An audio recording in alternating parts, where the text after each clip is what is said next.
Good morning, sir. Usha. Yeah, good morning, ma'am. So I've made you the host. Just check if you are able to display the screen. Yes, I can. Great. Yeah, it's fine. Perfect. Thank you.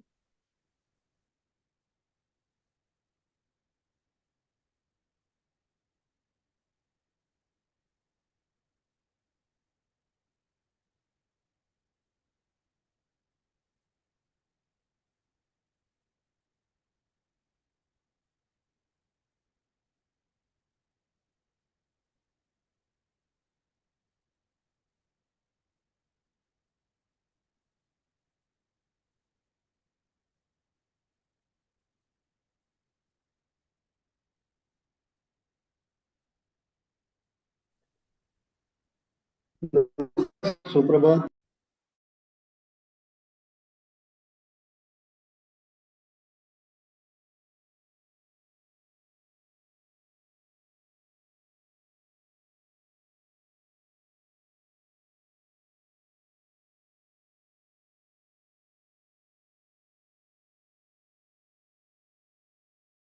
Yeah, good morning. Kulkarni. Yes, Suprabhat. Good morning, sir. Good morning. Undrila, Akshata. Good morning. So I think Good morning, sir. Good morning, madam. We'll wait for a couple of more minutes because Sundays morning 8:30 is a challenging time. Entire Sunday. I know. But morning is good actually. Mind is fresh. So level of Yeah. Yeah. So today we are going to listen about leadership competency, right? Correct. Okay. Okay. Looking forward. Yeah, I mean, you are all leaders anyway. All of you are doing something in Sir, that. today I was reading study material and what Harvard Professor McClelland has advocated for EQ, not EQ, but he advocated about the competency instead of IQ. Yeah. And even in those days also, 1970s, the department, that is government department, didn't accept his recommendations. Means they wanted to maintain the status quo. That is what is mentioned in study material. And it is so, this truth is so universal and across the globe. The situation everywhere is same. I agree with you. See, the whole problem with competence is very difficult to define and it is so context specific. That is why it has not really taken off. Competency mapping has been there. After all, without competency, you cannot really recruit anyone into an organization or even plan any activity in the organization. So performance appraisal, training and development, compensation management, everything has got a bearing on competencies. But then conceptualizing them for each organization, implementing them across the board is not an easy task. And therefore, its implementation is a big challenge. Otherwise, long ago, the job analysis should have been completely replaced by the competencies. Yeah, but at the same time, it is also mentioned in the study material that the US Navy, they have accepted his recommendations and some other organizations. Which are those some other organizations, don't know, but ironically, the government department didn't accept his recommendations. And they wanted to maintain status. It is mentioned that they have come from the top business schools and they wanted to maintain the status quo. That is why they have not accepted his recommendations. That is something ironical I found. Thank you. Very true. Because, see, very interesting. The entire knowledge development has actually taken place due to the defense forces across the globe, particularly in the US. And during the World War, it is also the other countries like Germany, Japan, and all that. So during World War II, particularly, the frontiers of knowledge have been pushed really forward. And that has also been the reason for a significant development in the human resource management. Till then, it was mainly the personnel management which used to happen. But after that, for the last 70 plus, 80 plus years, there is no major war as such. So therefore, things have been sort of a status quo, except in the field of information technology. In other areas, not much happened in terms of knowledge development. So, and what happens in the industry is not as structured and as rigid as the defense services are. And implementing competencies in the industry is not going to be easy because the industry doesn't want to, unfortunately, spend on human resource management. We are considered to be more of a cost center. HR is considered to be a cost center than a profit center. And therefore, the focus of industry is mainly on the profit generating, business generating units, not on HR. And therefore, it has taken a backseat. Interestingly, the Indian contemporary scholar Dr. C.K. Prahlad from IIM Ahmedabad, he mentioned about the core competencies. And actually, we have not, I don't recall, sorry for that, I don't recall whether we have discussed about Dr. C.K. Prahlad's core competency theory. If you can throw some light on that, it will be very interesting. Thank you, sir. See, Prahlad's core competency is a very interesting concept. It came up around in the 90s, when, if you remember, during the early 90s, when the government of India had to forcibly open the economy and then liberalize a lot of industries, several companies which had money in their, reserves, everybody thought that if I have money, I can go and get into any business and succeed. That was the perception. So therefore, several companies have diversified into various other, product lines or the businesses, thinking that money will determine your success. And if you read the history of India during the 90s, several companies who have expanded to other areas actually have failed. The classic example is in ITC, there used to be a company called Classic Financial Services. ITC thought that, and all of us know ITC is a cash-rich company, and therefore they thought that if you have money, they can get into various business. I'm not discussing of all other business. I'm just giving you an example. Classic Financial Services, they thought that it is a business of the future, and they entered that. But they have really badly burned their fingers. They have lost about 300 crores in that. And similarly, several other examples are there: granite exports, pharmaceuticals. Even some of them have got into consumer durables and all that. They failed. So during that period, Prahlad had a very, very important question to answer. Which industries do you succeed and in which industries do you fail? What makes you to succeed or fail in an organization? Before that, before Prahlad came up with the core competencies framework, the two basic strategy frameworks or strategy theories that were available is industrial organization and resource-based view. Apart from that, there's nothing else. So Prahlad came up with a very interesting finding in his research. That research finding was that every company has something which is called as a core competence. What is core competence? I'll not go into the details, but one important dimension of core competence is each company will have a competence which others cannot easily copy. That is unique to you. Maruti has its own core competence, ITC has, Hindustan Unilever has, likewise. So if you are able to get into that area of core competence where you can leverage your core competence, in those areas you are likely to succeed. So the finding was why ITC has failed in classic financial services and burned their fingers. The analysis showed that the core competence of ITC is not the one which requires running a financial services company. And case studies after case studies were published during the period of 1990s, where they said they actually confirmed that yes, indeed, there is something called core competence.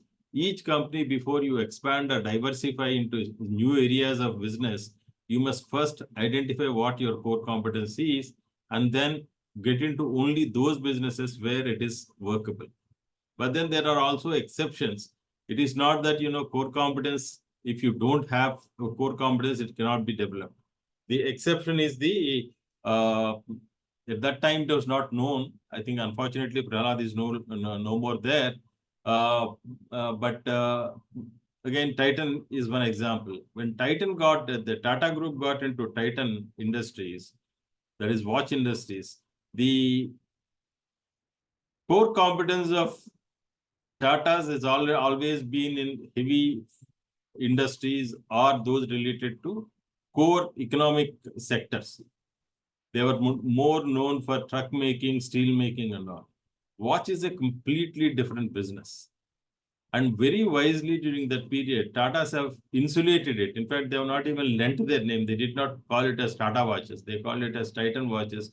For many, many years, many people did not even know that it belonged to Tata. So completely isolated that.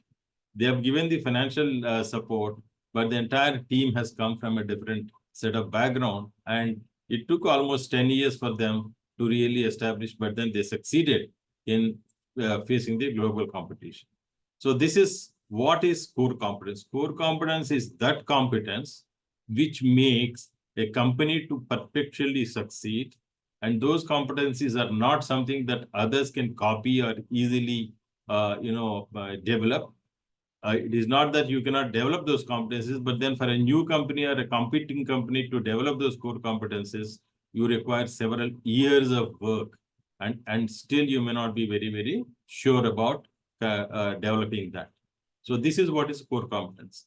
That is one part of it. The other part of it is, Prahlad, when he was working in IIM Ahmedabad, he had confronted with this question, and how did he term it as core competence?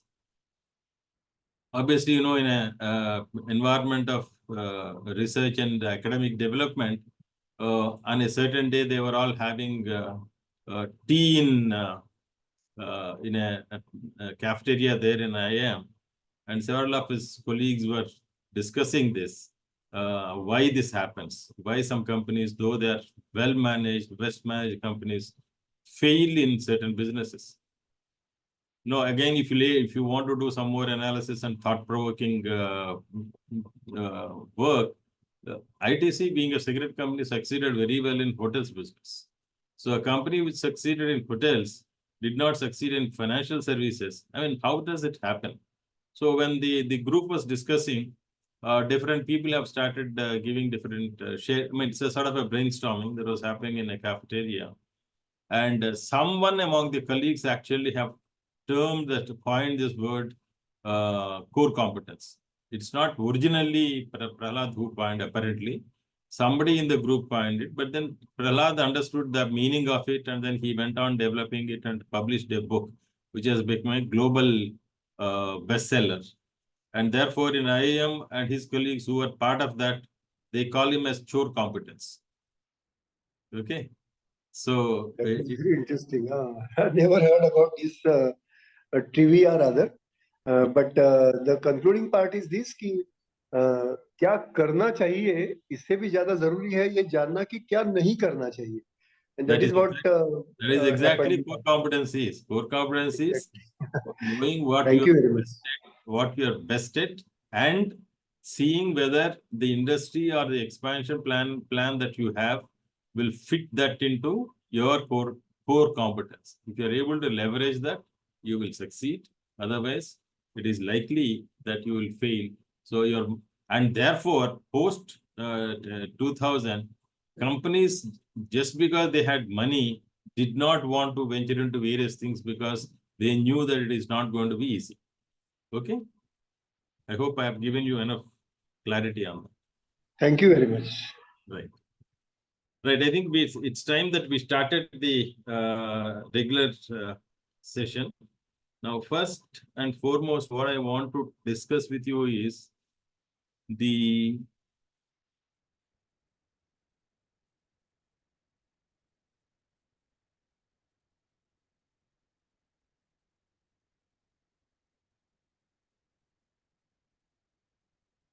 Are you able to see it?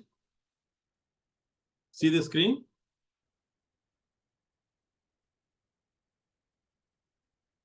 Can you Yes, confirm? sir. Yes, sir. Are you seeing the course, these modules? Module 5. Yeah, yeah. Okay. Now, the earlier, actually, I was asked to take up to module 3, and now I've been told to complete the entire course. Therefore, I am discussing this first with all of you. If you look at the module 6, I want you to look at module 6 and tell me what you are all planning for this.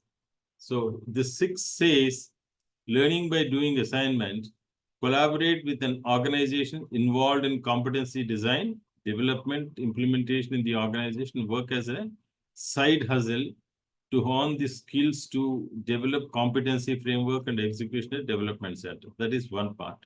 Alternatively, you can also collaborate with a growing startup organization where a competency framework is not in place and offer to design and develop a competency framework for the organization as a side hustle. Now, this is something that you will have to learning by doing. You will have to take the initiative. If you're already working in an organization where these competency frameworks are being used, then you can go for the first one. And if you don't have that also, you can go for the second one and develop one. So what do you plan to do? Because, and another thing is you can also do it either individually or you can collaborate with one of your other friends in the same session and do it together.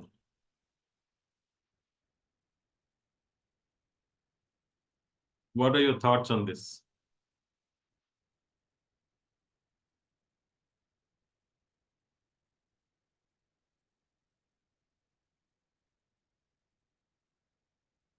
Yeah, you can share what you are thinking about it. Reflect on that. We can wait for a minute.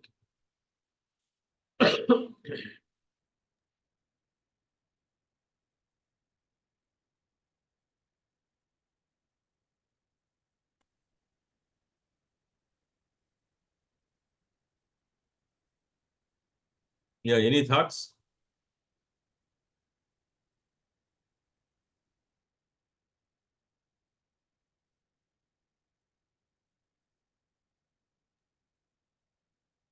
So, may I, sir? Yes, please. So, in our factory, we do have a competency mapping, but it's not in a structured way. So, Okay. then may I go for the first one or do I need to choose the second one, sir? You are in a borderline. It's not. Yes, sir. Just Yeah. now was started, but it's not in the full-fledged form. Yeah, you can go for the second. Basically, it is the second one. You can contribute your organization in the designing and development, developing the competency framework. Okay, sir. And that will be useful both for your organization as a part of your regular job and for this course as well. And if you like it and your organization wants you to continue that, you can also scale it up to your internship. Okay, sir. So it is leveraging it for multiple purposes. Okay, sir. Yeah. Others? Sir, I also have a question. Sir, I stay in Dehradun. So Dehradun, you don't have too many organizations around. So I work within institute, which has various institutes under it, like MBA colleges and hospitality and things like that. So, but there is a lot of stress mostly on education and lecturers and professors. So I don't see too much of an opportunity in Dehradun where I could, easily carry out this assignment. Which group are you working with? So this is IMS Unison University in Dehradun. Okay. Yeah. No, actually, you can do some work in the field of higher education itself, because higher education hardly bothers about these kinds of frameworks, although we all Exactly. Yes, sir. unfortunately the leadership in these institutions do not accept it because they've got their own ways of dealing with the talent management in the organizations. But Yes, sir. So we don't even have any developed center for talent management, or there's just 1 or 2% representing HR, just taking care of, salaries, and not too much of FDP is also happening, I know, So I was just wondering, how do I go about? You don't have any industries there? No, sir, not really. Mm-hmm. Okay, I'm not sure. Though I visited there, but I'm not clear about the industries. No, sir. Anyway, just give it a thought. What can be done? Otherwise, you can always collaborate with somebody among the group here, and then two of Okay. yeah, Jagannath Boliye. Yes, sir. For competency mapping and development, even I want to share the experience of my organization, own organization. But again, I feel that it depends more on the leadership and what stake it assumes or perceives in the organization. So, depending on that, we have done one exercise maybe 10, 12 years ago that they selected a few officers and they put them into the executive program of 1 year with IIM Ahmedabad, and they selected according to their criteria, return test, interview, and so on and so forth. But whatever that time the then leader said that our managers are very good in firefighting, but they are not proactive. So to make them proactive, what is required is this management training's age. So to become proactive, this training was given. And then the people asked the institute, I am asked them as to in which stream you want your people to be expert, whether it is finance, HR, or marketing. Then the leader told that it is to be in all. And the people put into the training for all three competencies. And then again, depending on their course final assessment, they were put into the different departments or different assignments. Thank you. Right. Okay. I think you work with the LIC, right? Yes, sir. Right. That's what I remember. See, organizations like LIC is a different ball game altogether. You are super rich company in the country, no? You can do a lot of things. Not many can. No, sir, but we consider it as the trustee of widow's money. So, even though looking at super rich figures, but we consider ourselves a trustee of widow's money. Thank you. That's fine. I mean, as a philosophy, that is fine, and it is expected to be like that. But your ability to invest in certain areas is much better than others. Like the other person just now said, education institutions don't spend, although they know the importance of all this, right?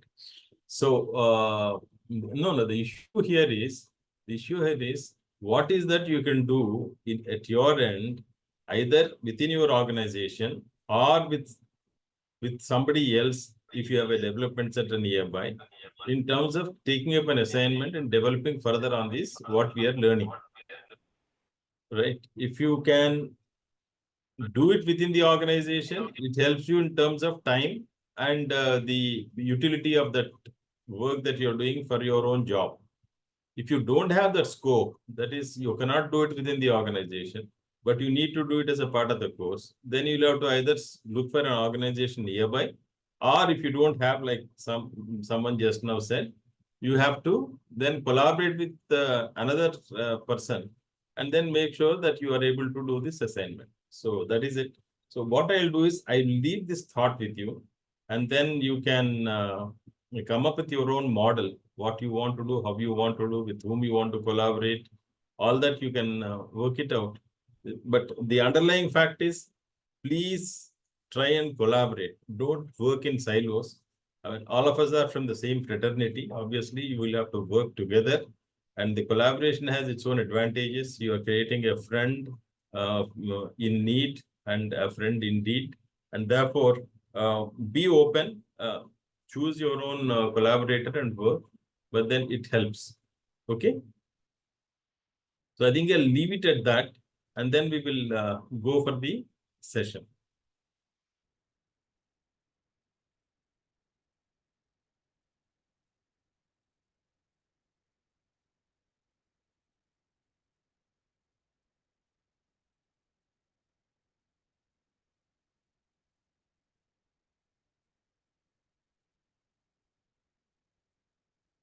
All right. Are you able to see the screen? Yes, sir. Yes, sir. Wonderful. All right. This is about leadership competence. What we have so far done is the technical competencies, and the course is very simple in terms of the overall. If you try to look at it, you are looking at the overall competency requirements in the organization. That means you are looking at the technical competencies, which are limited to a certain level. And then above that is basically the leadership competencies. And it's not that leadership is all uniform. Again, leadership also, you can view it as different layers of leadership. So if you are understanding the technical competencies and the leadership competencies, then you are able to visualize the whole organization's competency requirements. That is whole course purposes. Now, when we talk about leadership competencies, actually what goes into your mind? I mean, what thoughts come into your mind?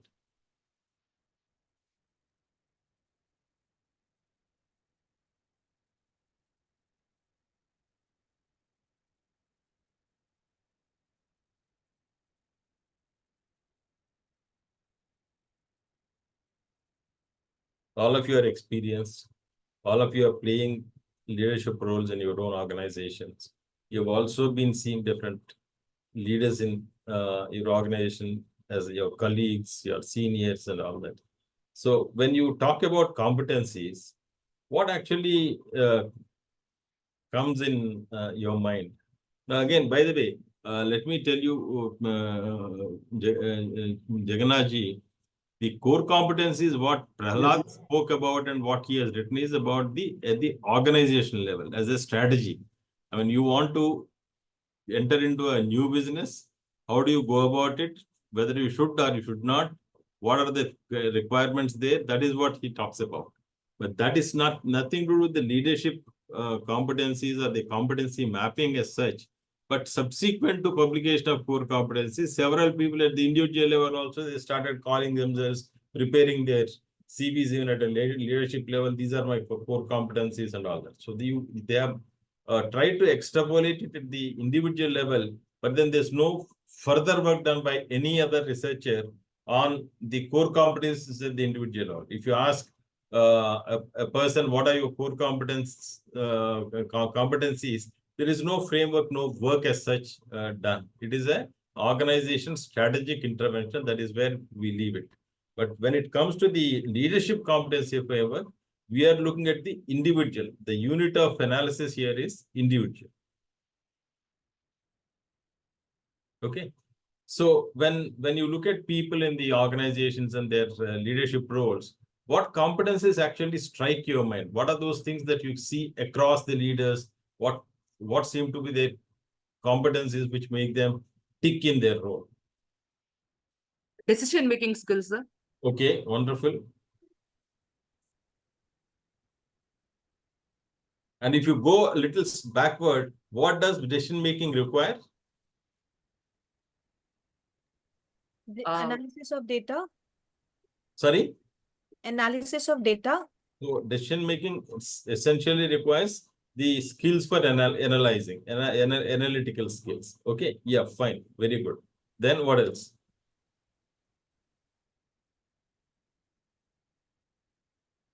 What are the other competencies that you would normally observe in people who are in the leadership roles? Sir, I mean, in leadership roles, it is very, very important that they are connected with the people so that they can influence the people. I mean, working for and working with the people. That is one of the important major thing which I understand is important for leadership role. So how do you do that? Walking with the people means what? What exactly is the competency? Walking with the people is just description. But then to do that, what do you require as competence? Can you go a level below that and say, okay, this is the competence they all display? Communication? Yes, very good. So if you want to walk with the people, you need to be very effective in your communication. Then showing empathy, sir. Empathy, yes. Emotional intelligence as well. Emotional stability, absolutely. They should be highly emotionally stable. Yeah, what else? Very good. Convincing skills. Yeah, convincing, and of course, the level above that is about influencing. You are not only just convincing, you are able to influence because you are dealing with a larger group of people. Okay, good. What else?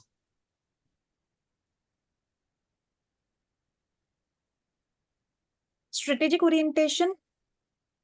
Absolutely. They are able to see something, which all other people cannot easily see. They are able to look into how they have to steer the organization. Interpersonal So, skill. Interpersonal skills, they know how to maintain the relationships, collaboration, networking. Very good. problem solving skills and innovation, a vision for the future. You know. Good. So they are able to look at something which other people cannot really foresee. So their ability to foresee into the future is what actually makes them a leader. Very good. They're able to envision the future. Excellent. They won't panic even the toughest situation. They think what next. So that is to some extent a part of the emotional stability, but they're also able to manage their own stress. They don't, wield under pressure. They still maintain their, balance and then think through the problem and come up with solutions. Absolutely. Absolutely. Yeah. What else?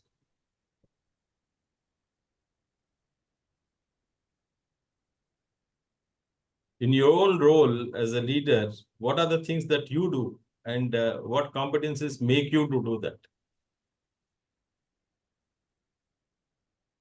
So for us as HR, will manage both our employees and employer. Will balance both of them. Very good. Yeah. So Culture fitment is also important, sir. In a Culture- leadership role, culture fitment is also important. culture fitment or culture managing change. Now, if you are a leader at a certain level, if your organization requires some change in the culture, is it the leadership job and will they be able to successfully lead it without this skill?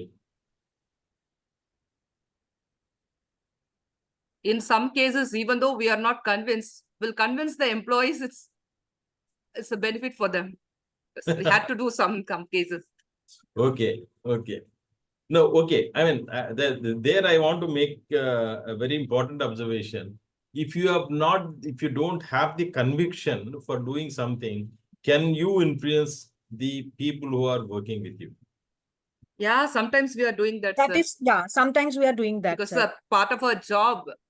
Because first we try to convince our employer. In some cases, they won't convince. So obviously, we need to convince our employees because we're doing it for the best.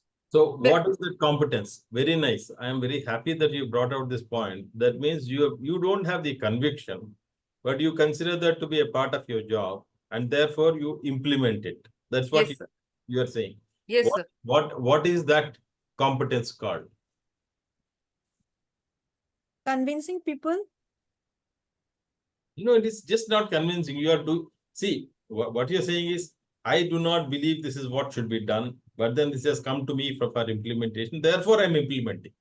Right? Yes, sir. It is like saying, you are in HR, your employees, they're coming late to the office, and you believe that people should be more focused on performance rather than managing time. At 9 o'clock, they should come and go up to 5 o'clock and all that. And therefore, your thinking is that you should give freedom. But your boss says that your organization leadership said, look, I want people to come at 9 o'clock, and 9 means 9 only. And you are forced to implement it, right? Yes, And sir. a month later, your late coming employees comes down. What exactly have you done?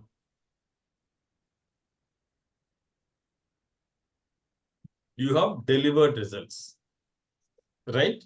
Yes, sir. Right. Now, I want you to make a note of this, very important. So at certain levels, it is quite possible that you may not have the conviction for what is being done, and yet you will do it because you are bound to do that at that level of leadership, right?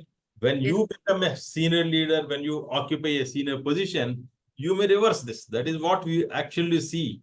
When people at different levels, as they keep rising it, what they have opposed in the past, they will change the rule when they occupy the position of the top leadership. That is what the behavioral change you see. So one of the roles, one of the competencies that every leader will have And more so at leadership at a different level, at the lower levels, you require how to make sure the delivery of results is ensured. That is a tactical part of it. You are bound to deliver. You cannot go and tell your boss, look, I don't believe your policy, hell with you, I will not do this. You cannot do it, right? Okay, what are the other comps? I'm sure all of you have a lot more to contribute. So can you please repeat the last one? Like, what was it? The competency? No. The ability to deliver results. As a leader, you are required to deliver results. And sometimes in certain levels of leadership, you may not actually believe what is being done is right. But then because you are having that role, you need to deliver the results.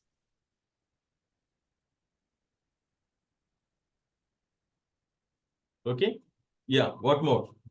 So then, is it, driving for results? Absolutely. Definitely required, no? See, in a leadership role, you cannot just philosopher and bother about it.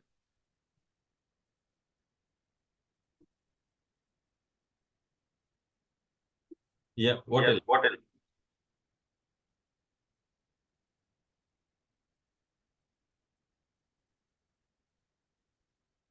Yeah, please speak. You need to speak because this is a topic which all of you.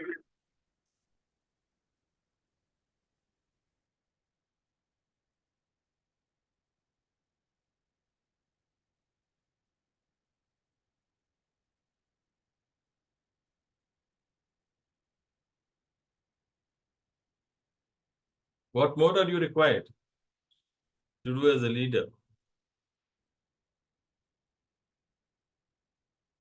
Actually, do you see leadership as one role or is it a continuum where leadership is also going to progressively change from one level to the other? Do you see it all as one or is it a continuum? No, it's a continuous process, sir. Right. Can be changed from one level to another level or one person to another person. Okay, now let us talk about the continuum part. How do the leadership requirements and the competencies change as you move from one level to the other level? In this continuum, how does it actually move forward? Now, if you talk about a leadership level at the CEO versus a general manager. Now, what? So, sir, the first level manager would be more tactical in nature, while the C, when you move up the ladder, it becomes more strategic in nature. Okay, very good, very good. So at the lower levels of leadership, you require more competencies related to the tactical part of the leader. But as you move up, you said strategic, but then it is more to do with the vision. Who sets the vision for the organization? Obviously, the topmost leadership. So Yeah. as you move up the ladder in the leadership pipeline, the topmost leadership will require something more than a tactical leader, that is setting the vision for the organization, converting the vision into strategy, and communicating the strategy down the line so that that gets implemented. Excellent. Yeah, what else is required from? Sir, what do you mean by tactical, this thing? We will come to that. Yeah, that's very good question, and we will come to that. You will, at the end of the session, you will be definitely leaving the session with a clear understanding of that. Yeah. What else?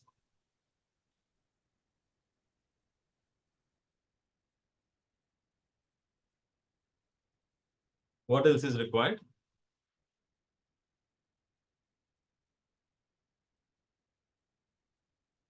Okay, fair enough. I think we'll pause there and we'll move forward.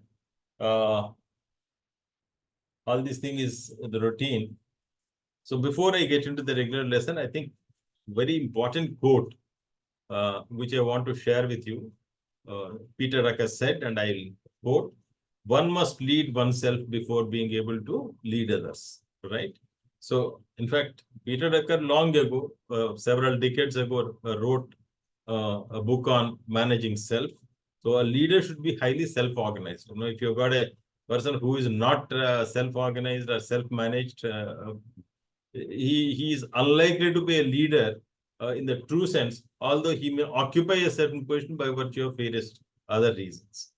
The other important quote is, if your actions inspire others to dream more, learn more, do more, and become more, you are a leader.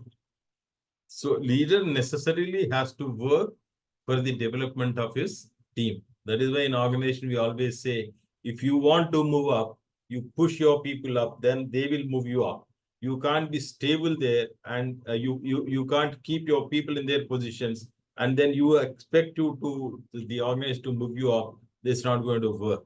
So create aspirations, make people to learn, make people to do, and make people to perceive themselves to be better tomorrow. That will make you a better leader. Now, there are different, leadership is a thoroughly researched area, and people have been developing, writing. So many millions of papers have been published, so many frameworks are there. But in our course, we only cover what is included in the course. So I'm not going to discuss with you about the other frameworks which are beyond the scope of this course. So as you saw that in the beginning, there are basically 4 frameworks that we want to look at. First one is the Barrett's leadership framework.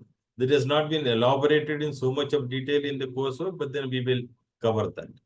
Then Wilson's integrated leadership model is what actually has been discussed extensively in the course, and that we will also go discuss in detail. Then Rubin's leadership competency framework, again, that it has been covered, but not so much in detail. And the last one, the pyramid leadership competency framework, is again covered to a large extent in detail, and then we will cover that in detail, right? Now, let's look at the Barrett's leadership framework. Now, Barrett leadership framework has some roots in Maslow's need hierarchy. You understand what is Maslow's need hierarchy, is it? You all know, Yes, right? sir. Yeah. Right. Yes, sir. So, Hierarchy of needs. Yeah. yeah, the hierarchy of needs, right? Now, this is something, it looks like somewhat like that, but not exactly. There's some analogy and there is some comparison by these people. And some of these things actually have also bearing in that. Now, if you look at the self-actualization is the highest form of the leader's competence. Then you are looking at the whole good, not your personal good. In the Maslow's need hierarchy, if you see at the bottommost, where you are meeting your personal needs, it is all related to an individual's needs. It is me, my social security, my physiological security, all those things. The first and second are the relationships and all that. So likewise here also, the leadership framework here looks at it as a hierarchy, and he has classified that into 7 different levels. Now, what are the 7 different levels? At the bottommost, you are a crisis manager. I think somebody said, Jagannath ji said, no, you said it is firefighting on a day-to-day basis. In India, in most of the organizations, it is true. We all work on a firefighting basis. We only work at the last minute. When it becomes emergency, we react. So at the lowest level of leadership, he has defined it as basically you focus on financial stability, profit, safety, and health, which is called as a crisis manager. So if you look at the continuum of leadership, at the bottommost level, what most of us do when we get into the organization as a manager or as a leader, at the beginning of our careers, most of us are involved in this kind of a firefighting. At the next level is relationship building. Here you support the relationships. You are talking about if you're in marketing or why marketing, even in HR, because in HR today we call ourselves as relationship managers because all the employees are our customers. In HR has the employees as a customers. Therefore, you work in terms of building relationship with your employees, so that you are able to effectively discharge your duties. Then you maintain your connectivity. That is why HR is supposed to do so many activities to maintain that momentum, to maintain that networking, and then respecting, listening, and open to communication. That is the second level of leadership that Barrett has conceptualized. At the third level, you've got the performance. That is what I told earlier. All of us at different levels of leadership, we are responsible for performance. Why a leader should get paid more in his organization compared to anybody else. That is because he is held accountable. He has to take the ownership, or he or she has to take the ownership for the performance, not only of his own performance, he has to take the ownership for the performance of the people who are working as a part of his team. And therefore, you are accountable for the results, and hence you have to have the ability to communicate to your team on the results required and the best practices. Either you adopt from other places or you develop your own practices. Then you are required to maintain the competence of the team. You cannot simply say that people are there, I will only ask them to do, I will not look at their competency requirements. Then you are accountable for their productivity and then efficiency and effectiveness. The next level you are to, this is what I was talking about a little earlier. These are all one level or the other. You are a facilitator. You are no longer actually directing or controlling. Maybe as the crisis manager and relation manager, your control levels are more, but as you move up, you become more and more facilitator. You are not just dictating, but you are actually making sure that people are motivated and they do their job. So therefore, you will empower your team members. You will ask them the accountability, you will give them the freedom, but then you make them accountable for what they are doing. You will take certain amount of risk, and then you will create people. You cannot simply say somebody is not there, therefore I'm not able to do it. You have to create certain amount of agility within your team members. And then if you are capable at that level, you are capable of transforming. That is what we talked about a little while ago, about change of the whatever the task that they're doing or the culture of the organization. You have higher level of ability to influence the organization in your conducting of the business. Then as you grow, a leader has to be authentic. He should be credible. As a crisis manager, you may not be as credible because the beginning of your career, but then as you move up the ladder and as you gain more and more competencies and you become more experienced, you will have to come to a stage where people say, oh my God, he's an authentic leader. He is very credible. He believes in what he does and he does what he believes in, and then he will give you the entire support. He will not let you down, or she will not let you down. So at that level, what you're looking at is you're open for ideas, and therefore your openness is higher. You're creative. That is what some of you have said. You have to be innovative. You have to solve the problems. Unless you're creative, you will not be able to do that. Your integrity is impeccable. You will not compromise on certain things. You follow and practice the values that you profess. You have the passion to do what you're doing. You are trustworthy. You are honest. And in whatever the work that you do, barring, of course, which organizations consider to be confidential, you will maintain transparency in your day-to-day operations. That is a sort of a transition. That is why you see the picture also. From 4 onwards, there is a transition that the qualities or the competencies required for the leader, they change. Then you become a mentor or a partner leader, and there the responsibility shifts from being operational or tactical to more of working in collaboration. You're going to coach, mentor. You will take people along with you. You will work on the strategic requirements of the organization, and you will also get involved in the community involvement. And the last one is you are at the highest, that is the self-actualization level, what I've talked about in the Maslow's need hierarchy. You are a visionary. You develop your own vision for your organization. You look into the future, what others don't do. And therefore, you will be considered as somebody who has the ability to take the organization to a next level of the growth. And you are very, very ethical. All your thinking is related to your organization's growth in the longer term.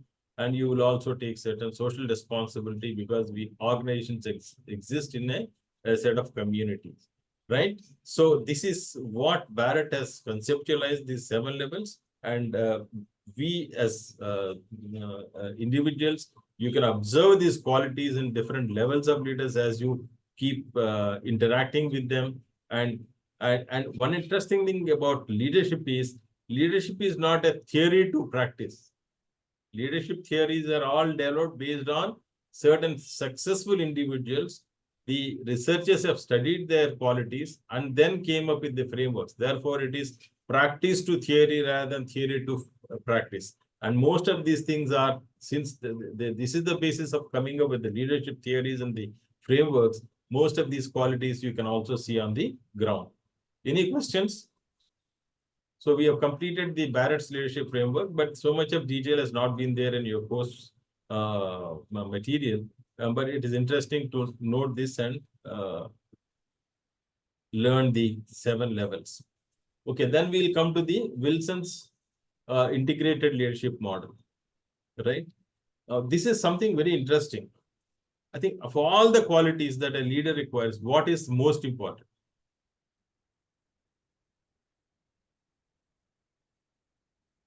For a leader, or which type of leaders do you trust? I mean, all of you would have seen several leaders in your organization. Which leaders you trust more than the others?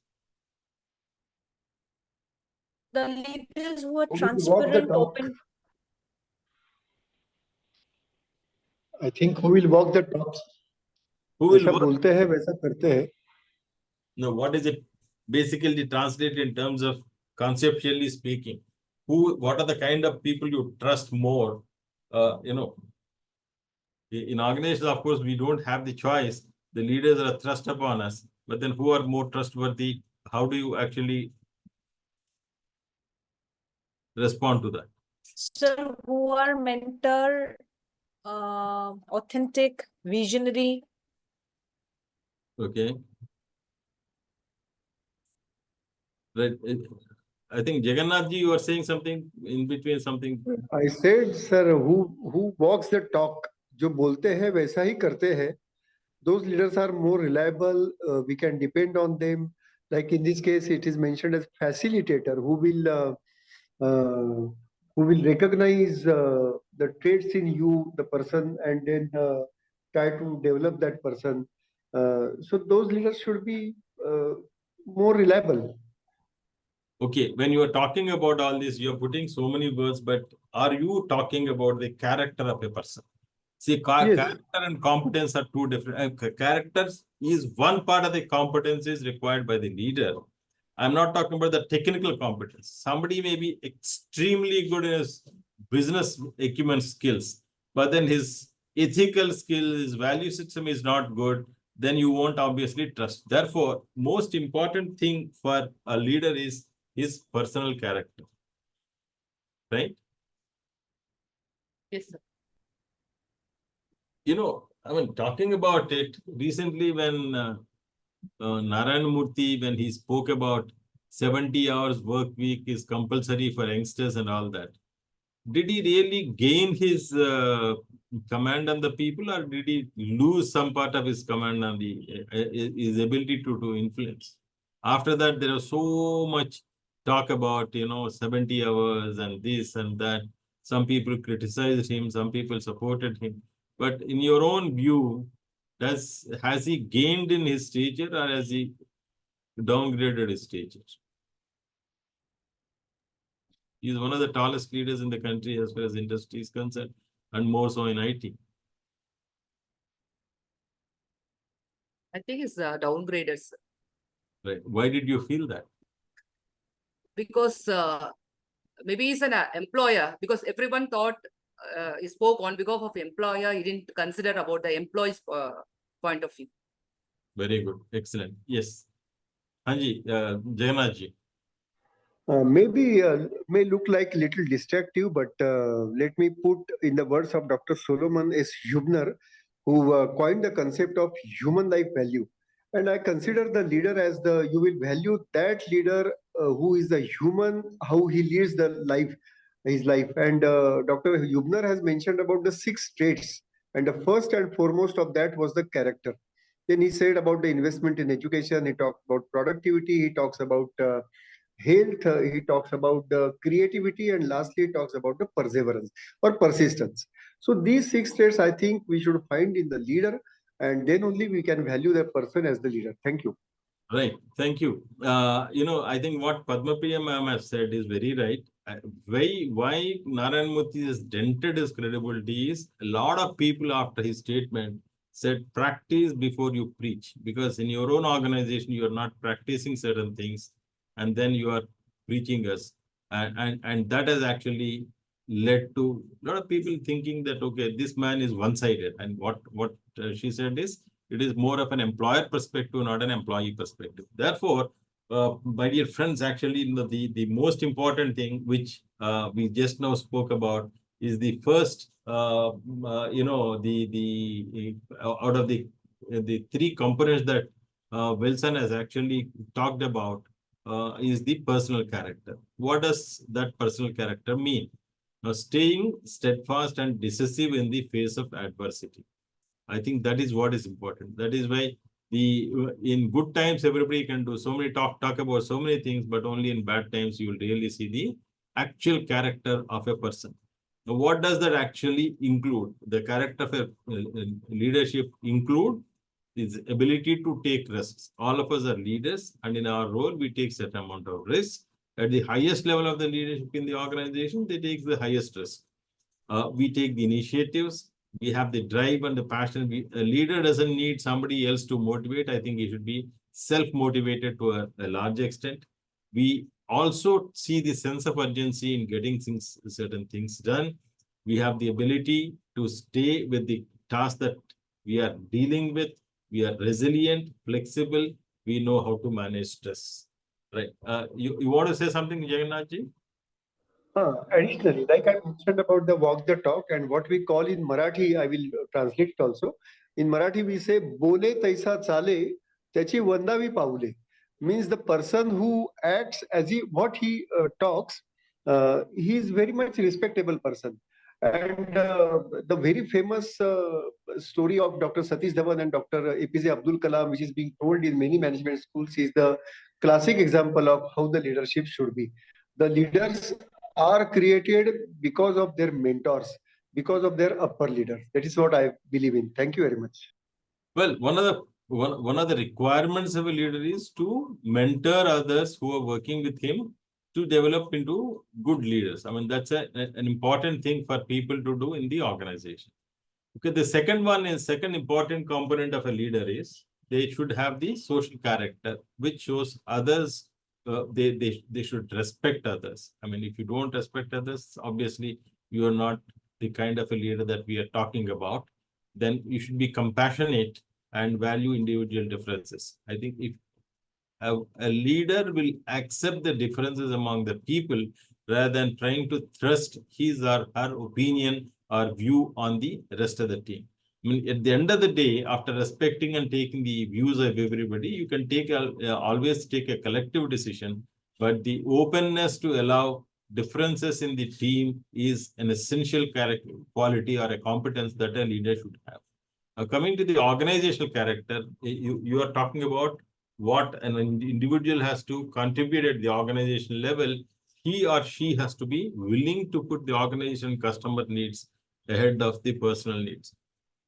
One of the leadership competencies, the frameworks, is the 5 levels of leadership. The 5th level of leadership talks about, you will sacrifice your own self and your own personal, requirements, because you will put the needs of the organization above everything else.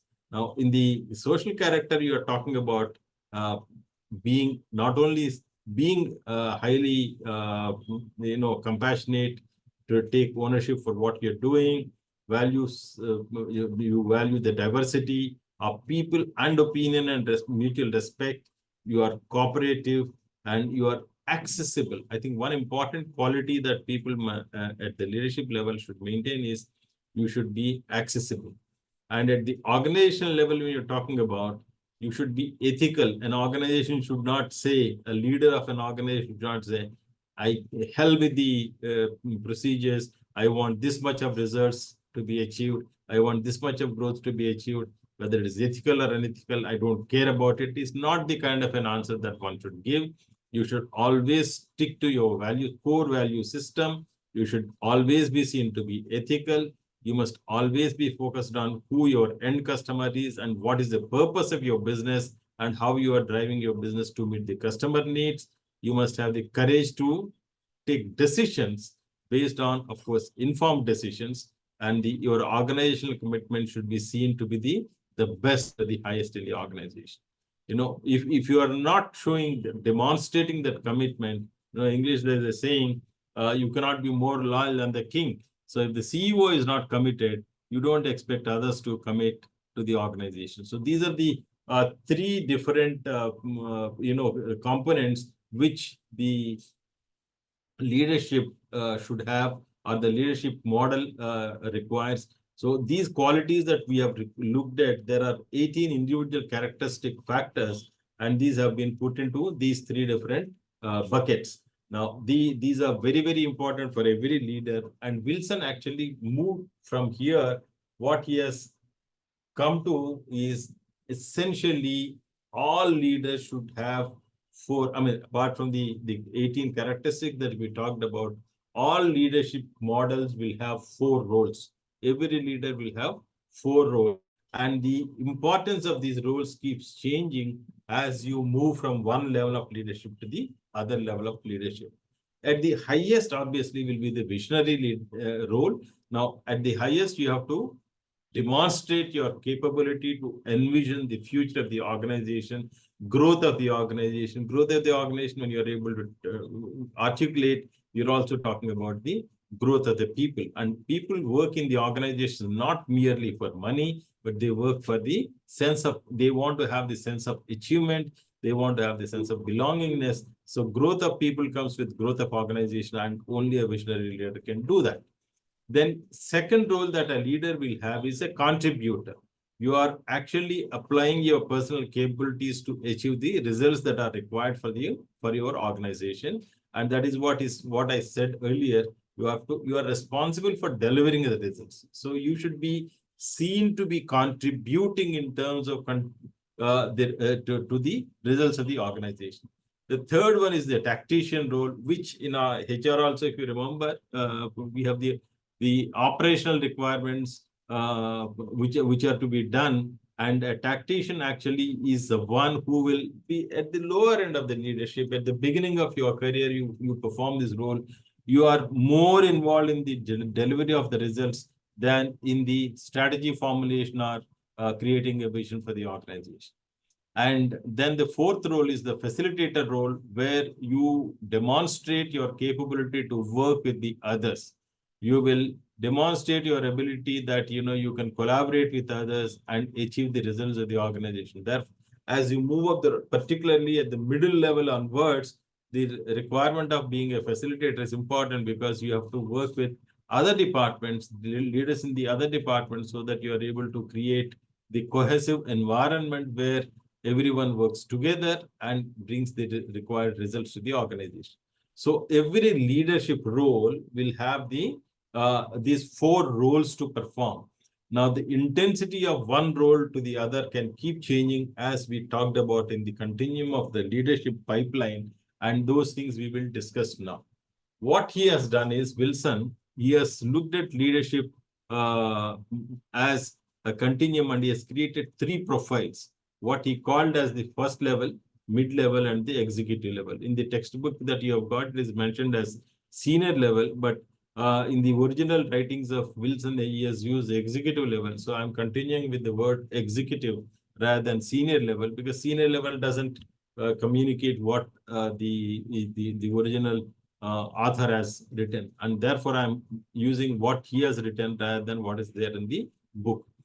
Now, it is very interesting. He has only looked at 3 levels: first, middle or mid-level, and the executive level. But you can even also look at different other levels. You can, to what extent you can classify them, it depends on how much is required. But in his own wisdom, he has classified as 3. Now, what happens typically? Now, when we do, a good number of you, I'm sure management graduates could be there. Somebody has done some other programs. At an individual level, when you you study more from your own perspective, from your own studies. Your goal is to score the best, accumulate as much knowledge as possible, so that you become employable.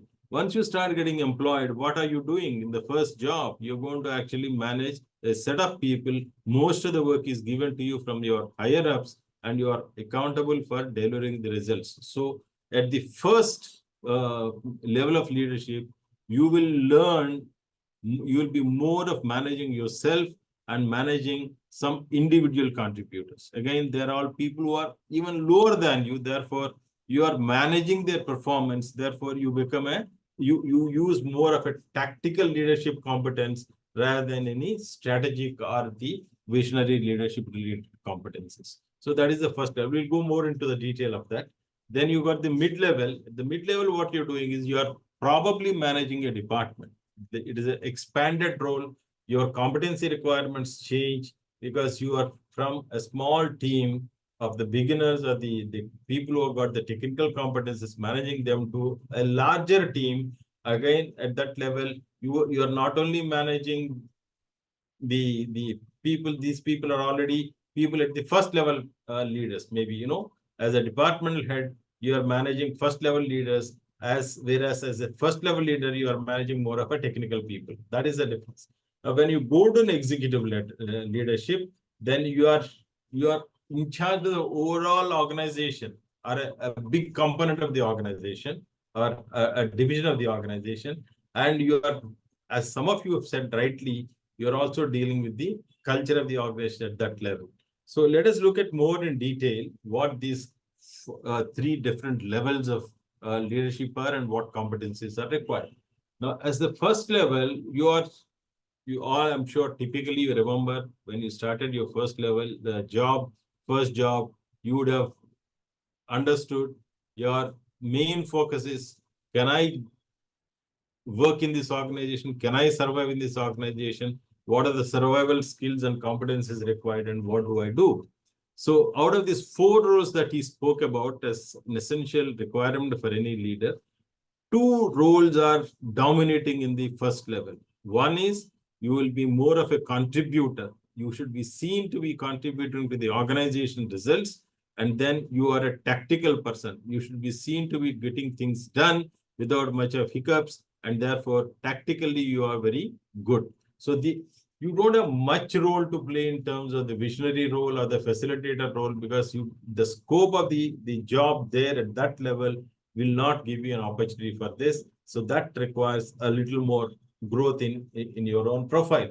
So at the first level, you will be mainly focusing on the survival skills, and the responsibilities here are completion of tasks. Your job is going to be answerable to your boss, how much of results you are able to contribute, how many goals you are able to achieve, whether you are able to manage your productivity and the team's productivity that you are dealing with, and whether you are meeting the expectations of performance, underperforming, or exceeding the expectations of the performance is what is the scope of your work. Now, these qualities, the competencies required for this, I mean, it is not that you don't require any competencies at the other 2 levels. So you require some, but then the significance of those 2 competencies related to visionary and facilitator, those 2 roles, is lesser compared to the other. Now, this you can go through on your own. So the leadership competencies related to first level leaders in terms of being a visionary role, tactician role, facilitator role, and contributor role can be studied. You can understand them. It is not difficult, but the focus is more at this level on being a tactician and also as a contributor. Now, these are the same things put into a framework. Therefore, it's easy for you and for assimilating, practicing, and then of course in the diploma program to be able to write in your examination. But this will also be helpful for you. This kind of a presentation will also help you for preparing your project or assignment in the subsequent classes. Now let us come to the mid-level leadership competencies. In the mid-level, as you can see in the diagram here, you have more or less equal contribution in all the 4 roles. You are a contributor, you are a tactician, you are a facilitator, and a visionary as well. Now, the visionary, you may not contribute to the vision of the organization as such, but you may be involved in the vision formulation. and more so in the vision implementation. Therefore, a visionary in the visionary role, the vision may have come from the executive level, but then you have to have a shared vision. I mean, this is somewhere I think I want to respond to Padma Priya ma'am. You may have a difference and yet push down the throat of the employees in certain areas of work, but then unless you have a shared vision with the organization, it is very difficult for anyone to perform in that role in the organization. At the tactical level, the way things have to be done, you may be able to put your foot down and push certain things to get results. But as a leader, at every level, you must have the shared vision. Your vision cannot differ from the vision of the organization or the vision of the top leadership. That kind of a consistency is an essential thing. And here the most important thing is, as you come to the middle level, your character actually is going to play a very, very significant role. That is why in organizations, you have some people saying that, oh, my boss is absolutely dependable, he's trustworthy, I like him because he does what he says and he says what he does. Whereas some people, they let down their teams, they take the credit for themselves and then they move up the ladder, but then they let down the people. Therefore, character is very essential at this late level. You know, in the 7 levels that we have seen earlier, now this is a transition point. From here, the personal characteristics of the leader or competencies of leader are going to play a very, very dominant role. And therefore, the purpose and the value centeredness of the leader is very, very important. And people assess you from the perspective of what you are originally contributing to the organization. Now, I hope this is getting conveyed what I'm really planning to make you understand and appreciate. So there is a transition from first level to the second level, that's the mid level. Now let us go to the next level. I mean, these things are self-explanatory, therefore you can read them and you get the material or even from the textbook also you can read. Now look at this executive level leadership competencies. You are more dominant in the roles of being a visionary and being a facilitator. At that level, people are not expecting you to deliver results as a contributor or a tactician. You still require those competencies, but in terms of their application, the intensity with which you require the visionary and the facilitator competencies is much higher than the contributor and tactician competencies. So in the leadership responsibilities, what you're doing is you should have that sixth sense or hot sense, whatever people talk about. You should be able to foresee what others are not able to see, and then you should be able to share that vision by let the people within the organization buy it, both the internal and external stakeholders who are responsible for that, and then you convert that into a strategy, and then that strategy is what you need to implement. Therefore, you take the people along with you and make sure that your vision actually converts into action. Converting the vision into action requires a good strategic plan, and a good strategic plan requires carrying people along with you by selling your vision. I'm using the word selling very cautiously, because unless you are able to sell your vision to your other levels of leadership in the organization, your capability to convert the vision into actions is not going to be successful, and therefore you require that. You have to have the capability to create that sustaining, resilient systems for converting your vision into organization results, and people remember you for what you have done, because you are creating a continuity of organization and you are leading them into a successful future. So these are the qualities that you require at the executive level. And what are the competencies in terms of the requirements at different level as mentioned here? And the same thing in a more easily understood way is created in a table format. Now, this is what we are basically the Wilson's leadership framework and competency framework.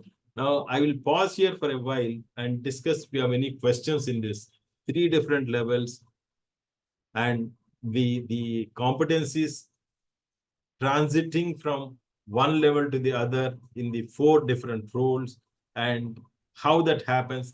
do you think it is really convincing theory, and then you feel that is something that is workable? When we say tactician, do we want to mean that it is compromise with values, compromise with ethics? When we say it's a tactician? No. No. Basically, tactician is your ability to operationalize what you're doing and getting things done by others. Does not mean that you're compromising on your basic values and ethics. No, but your ability to get things, operationalization is tactical.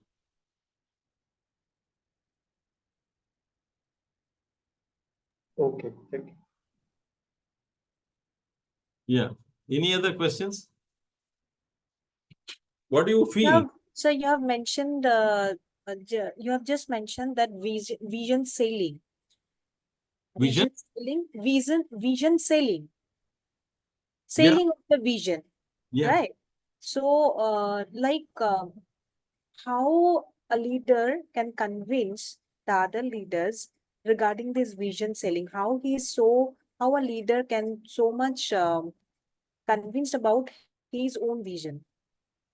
Okay, I think that's a very interesting question. I go back to this first slide that I have shown you about the personal character. I mean, all of you talk, you all know Amul, right? Amul and the success of Amul as a brand, and till recently it was an Indian brand. Now even Amul milk is being sold in other countries. And they have recently launched Amul milk in the US. Go back to 1964 when Dr. Varghese Kurian, as a very young and enthusiastic, dynamic person, understood that India needs to be doing something about milk, because I don't know, many of you may be much younger to me. So those days we never had the liquid milk being sold in the market. We used to buy milk powder in the market and then reconstitute. You have to boil water, add some amount of milk powder, and make milk at home. So otherwise, the kind of liquid milk that you all see today was not there in those days. And where was this milk powder coming in? Milk powder was coming in from the West, because West had huge amount of milk production. They didn't know what to do. So there was a time they could not even store this milk powder and throw it in the sea. The milk powder, tons of milk powder was being thrown into the sea because they didn't know how to use it, and it was so much of excess, and storage cost was higher than the product itself.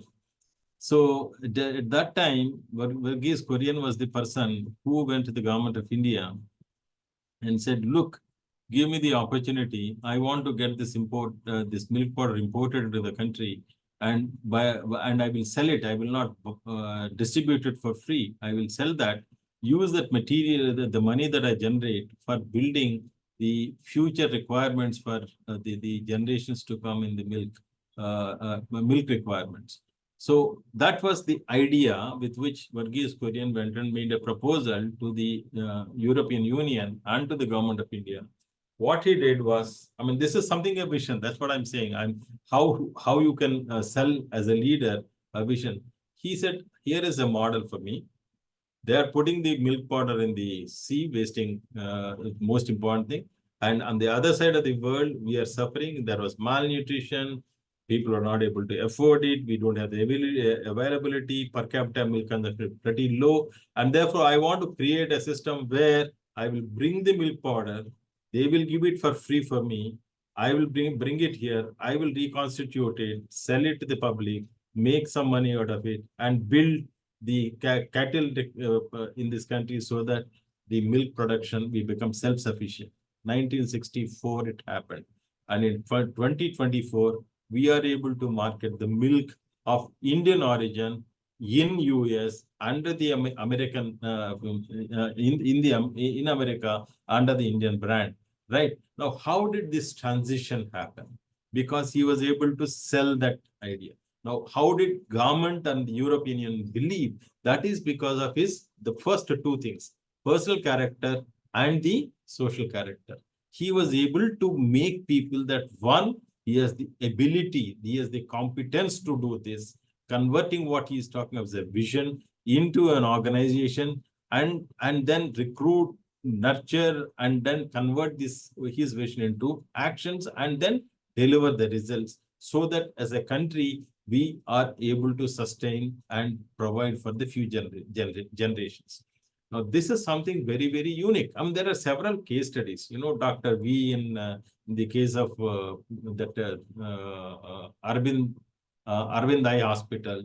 At one point in time in US, to get the cataract was costing about $400 or so. He went and told that I can do it for $10, and then he created a pipeline of both the manufacturing and also the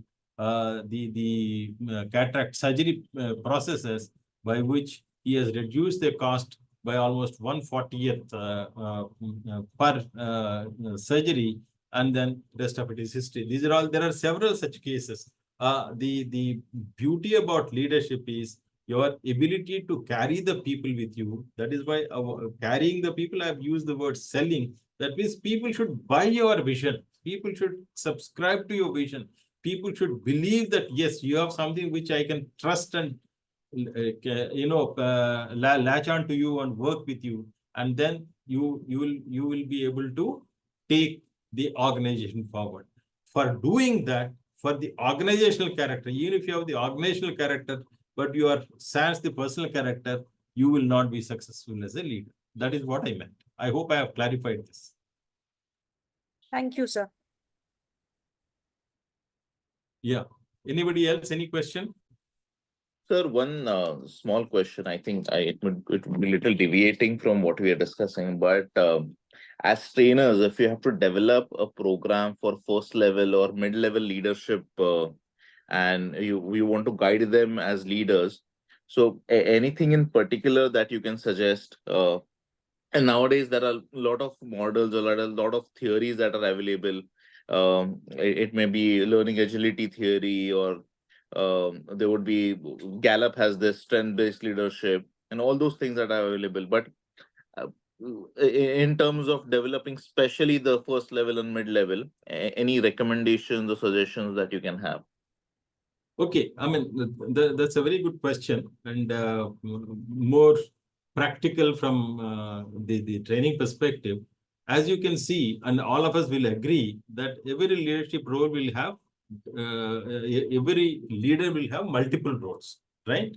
And then we have also understood these roles, the applicability of these roles, or the importance of these roles will keep changing from one level to the other level. Now, therefore, one obvious thing is, when you're conducting a training program, you also have to see what is the coherence of the people who are there in that. What is the what is common? You cannot have very high level of leader and at the entry level leader having the same training program. It becomes a sort of mismatch. So the consistency and the coherence of the theories that you're going to talk to them is going to be very, very important. So when you're conducting the program for the first level leaders, you have to first gather enough inputs about what are their contribution requirements in the organization, and what are the tactical or the operational requirements at their organization, and focus more on those two rather than more on the visionary and the facilitator roles, right?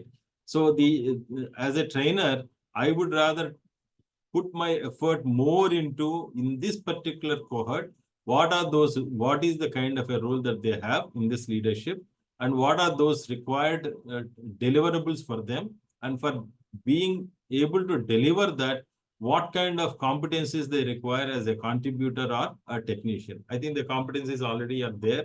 You can look at it and you can refine them based on the kind of industry where you're going to train the people.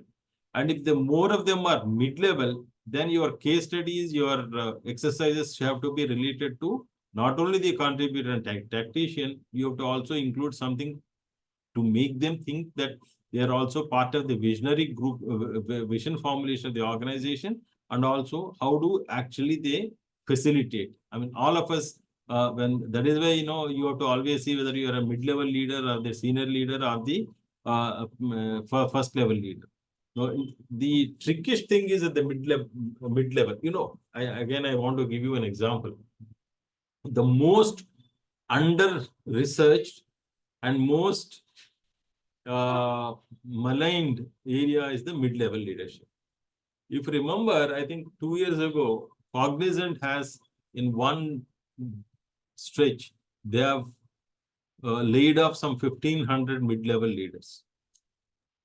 Typically, what happens is the performance requirements at the senior executive level leadership and the performance at the first level leadership are very well, researched, very well managed, And it's more defined. yeah, more defined, and people focus on that. In the organization hierarchy, the mid-level is what actually gets neglected for several reasons. I don't want to get into that. And Cognizant has actually done some amount of work on that, and they found that these people are not contributing in any of these roles. The expectations of the organization for their contribution in these roles vis-a-vis what they're actually contributing is not up to the mark. And they felt, in terms of the cost, mid-level leadership costs much more than the entry level or the first level leaders. So they thought that suppose I knock off this mid-level leadership, does it actually impact the organization? They came to a conclusion it doesn't. And therefore, they have actually taken a very, very significant and off the beat decision of removing some 1,500 or so mid-level leaders who are costing the organization in the range of 30 to 50 lakh rupees per annum. And their logic is, by knocking them off, I can take more at the entry level people and then train them. That will cost me less for the organization and increase the productivity.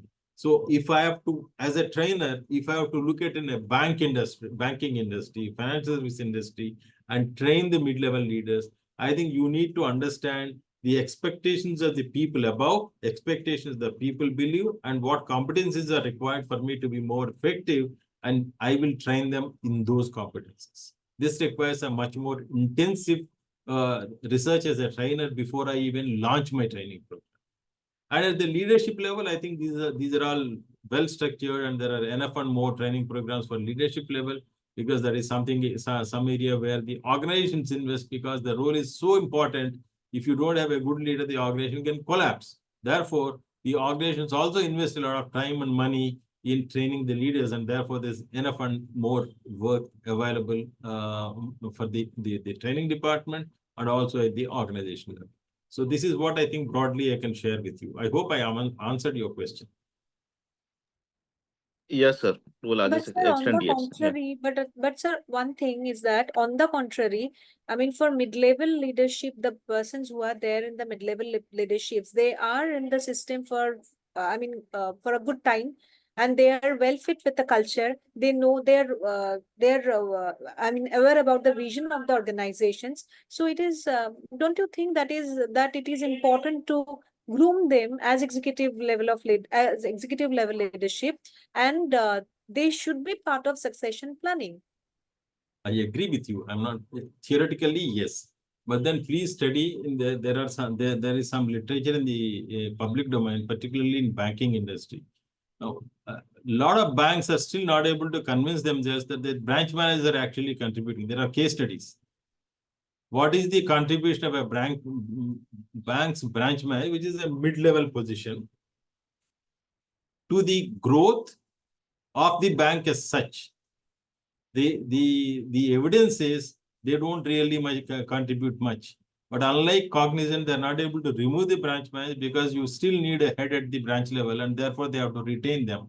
Otherwise, their value is not much. Now, typically the branch managers are the ones who will succeed the senior level positions. And therefore, in banking industry, there is a lot of training that is given to the mid-level managers, because finally we'll have to find some successors from them for the other positions.